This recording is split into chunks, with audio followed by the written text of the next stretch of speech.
Good day mga idol, magandang araw sa'yo. Halata naman magandang araw ngayon, walang ulan.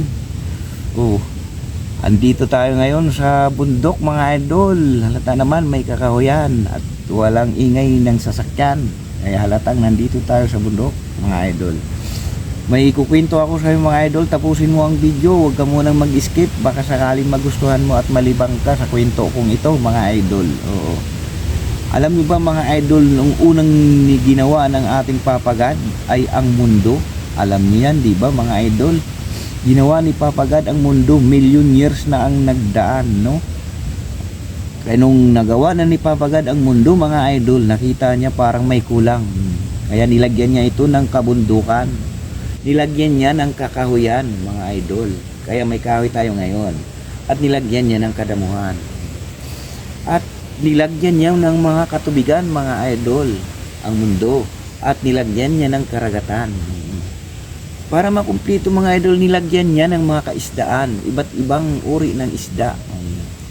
Ang kapatagan naman mga idol, sayang naman ang kadamuhan na walang makinabang nito. Kaya naglalang si Papa God mga idol ng iba't ibang uri ng nilalang, tulad ng baboy, damo, baboy, baka, kabayo, kambing, basta lahat ng uri ng nilalang na pwede nating makinabangan mga idol, ginawa ni Papa God. Kaya yun, nung nagawa niya na lahat mga idol yan at nilagay niya na sa mundo mga idol, naisip ni Papa God habang kanyang pinagmamasdan mula sa kalangitan na parang may kulang, walang makikinabang sa mga nilalang na kanyang nilagay sa mundo, tulad ng baka, kabayo. Wala itong mamumulutan mga idol. Kaya doon ginawa ni Papa God si Adan. Ginawa ni Papa God si Adan mula sa alabok, mga idol. Ayun si Adan.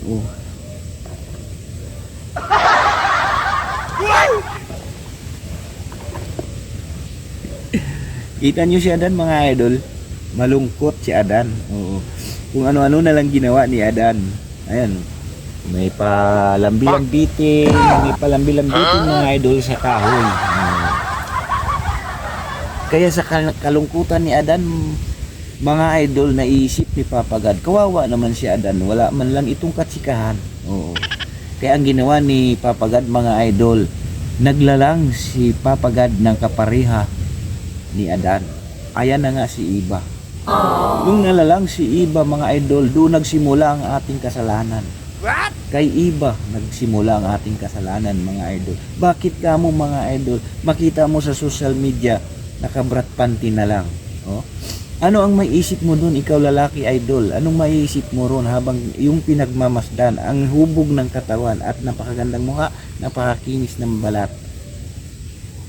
Ako aminin ko sa iyo mga idol, sabi ko sa sarili ko, kung akin ka lang, wiwi mo lang ang pahinga. Kasalanan na yun mga idol, di ba? Kasalanan na yun.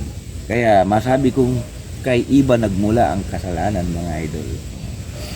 Hanggang dito na lang mga idol ang ating storytelling mga idol. Kung iyon namang nagustuhan mga idol, paki-like na lang.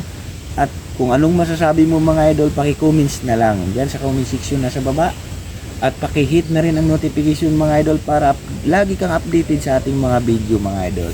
Pero kung hindi mo naman ito nagustuhan mga idol, may emoji dyan na nakagano no.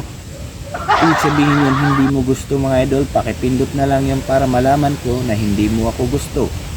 Pero kung gusto mo man ang video nito mga idol, paki-share na rin para makita ng ating mga kasamahang Adan at mga kasamahang Eva kung anong masasabi nila sa ating kwento ngayon na si Eva ang doon nagsimula ang ating kasalanan kay Eva. Ngayon paki-comments na lang mga idol at pakisabi na rin kung saan kang lugar, kung saan nakarating ang video kong ito. Pero malabo kasi yung kapitbahay ko nga, katabi lang kami ng bahay, hindi niya napapanood mga video ko. Kawawa naman ako. Pero ganun pa man mga idol, baka tsamba mapanood mo ito. Paki-comments na lang kung saan kang lugar dito sa panig ng Pilipinas, o kahit saang lugar ka man o sa ibang bansa ka man, pakisabi na lang din mga idol. Ulitin ko mga idol, kung hindi mo ito nagustuhan, paki-dislike na lang mga idol, o kaya paki-pindot ng emoji na nakaganon nga. Yun. Hindi mo ako gusto mga idol. Kaya hanggang dito na lang ating storytelling. Uulitin ko, kung nagustuhan mo, paki-likes na lang at paki-share para kagagawa pa tayo ng tulad nitong video nito. Oh, thank you.